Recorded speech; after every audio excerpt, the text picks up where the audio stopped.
Hi guys, it's Lauren here. Happy New Year to you. Hope you've had a fantastic start to your year. I have a question for you. Do you have a word for the year?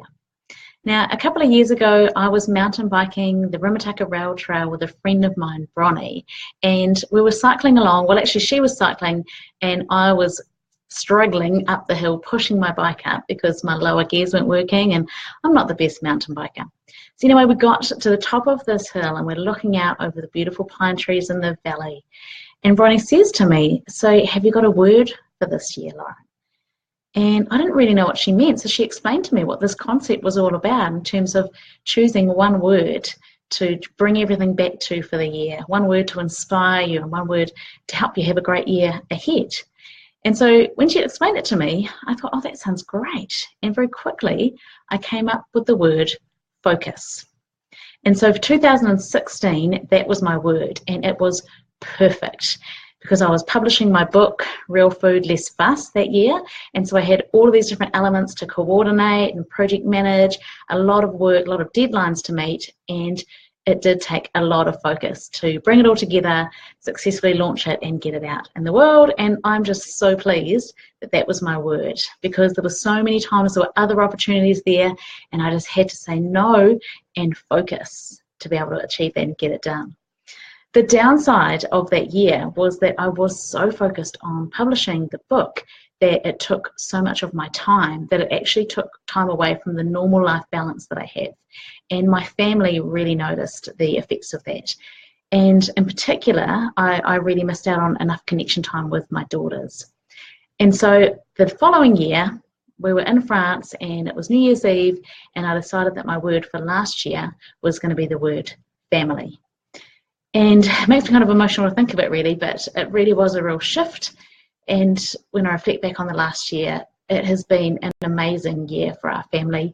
Living here in Ottawa, experiencing so many new things, and just being able to travel and support the girls, and still also be able to do what I do in coaching and speaking around health and well-being, but just have the right balance with family. So that was my word for the last 2 years, focus and family. And this year, I want to share with you for the first time, I haven't told anyone this, you're the first ones to hear it, those that are on live, hi. My word for this year is joy. Now, this is something you won't know as well because I haven't shared it either, but over the last sort of 6 to 8 weeks, I've actually really been lacking joy. And I haven't known exactly what it is or why it is. And you won't have seen it online because, like so many others, I'll just post the positive and the happy things and the wonderful moments in my life and positive, inspiring things that I hope inspire you. But I don't always share what's going on behind the scenes because I don't want to bring you down.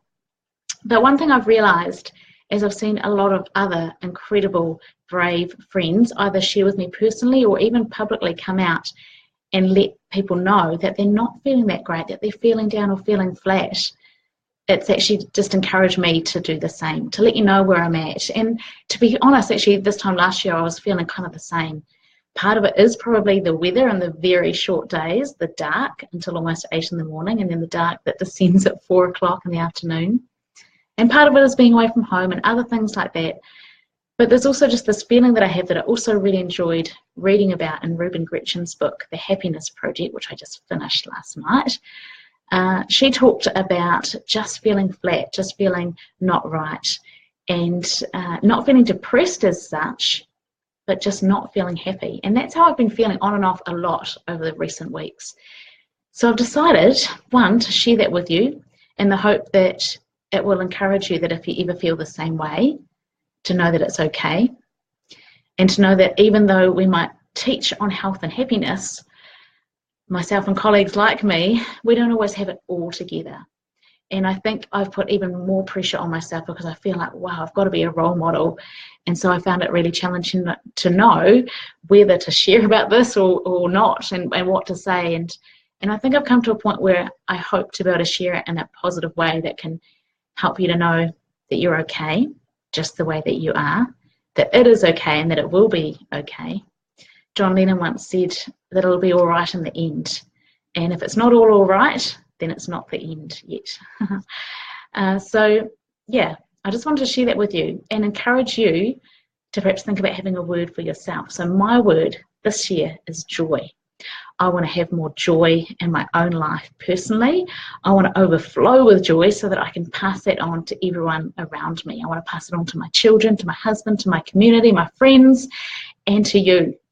And yeah, I understand now that the more joy that I can cultivate and the more joy that I can share, the more of a positive spiral it will have for me.